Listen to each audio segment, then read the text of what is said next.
bonna bamanyi wano wetuli tutandike ekibiina ekipya. Ekibiina kino kigenda kuba ne kala bbiri, emu ya enjeru endala ya bbulu kyetuyita royal blue, nga n'akabonero ke tujja okukozesa kasimu kuba tusuubira buli muntu mu Uganda muno alina essimu at least efaananako bweti, era nga buli anaba ng'alina gwakubidde nga tumanya buli omu afunye eddembe. Kuba tugamba eddembe lya buli omu era buli omu wa ddembe. Mu Luzungu tugamba freedom for all for freedom. Era nga olunaku lwaleero tuli abantu 12 naye nga abantu abali wano tukiikirira eggwanga lyonna kuba tuvudde mu bitundu ebyenjawulo okuva mu ggwanga. Tulina abava e Bugisu, tulina abava e Kigezi, tulina abava e Buganda, tulina abava e Lango,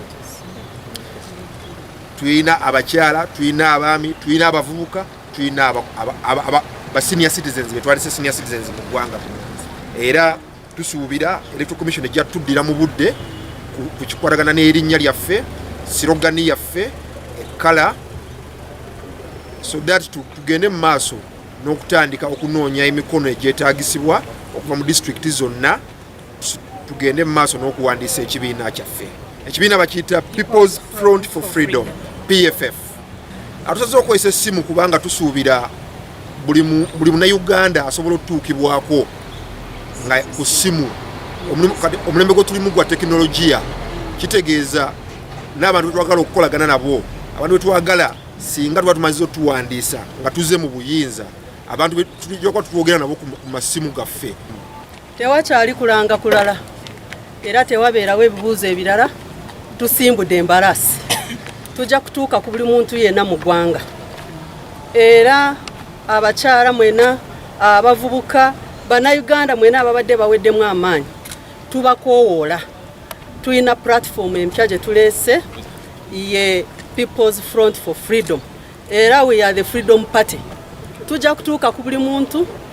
Nze nga national mobilizer by experience, omuntu yenna mu district yenna gwe naaweereza kaadi eri gyentayagala kwogerako kati nja kumutuukako nga muleetera kaadi empya. Mwetegeke ebintu byammwe mu bitereeze bye twabawa byonna, tujja kubi withdrawinga nga tubaweereza ebintu ebipya. Wano babaddewo abantu abazze nga baleese ebbaluwa bagireetera akakiiko ebyokulonda nga baagala okutondawo ekibiina ky'ebyobufuzi. Ate nga bemumanyi etteeka lino lye bayita Political Parties and Organizations Act liwa eddembe buli munnayuganda alina ebisaanyizo okutondawo ekibiina ky'ebyobufuzi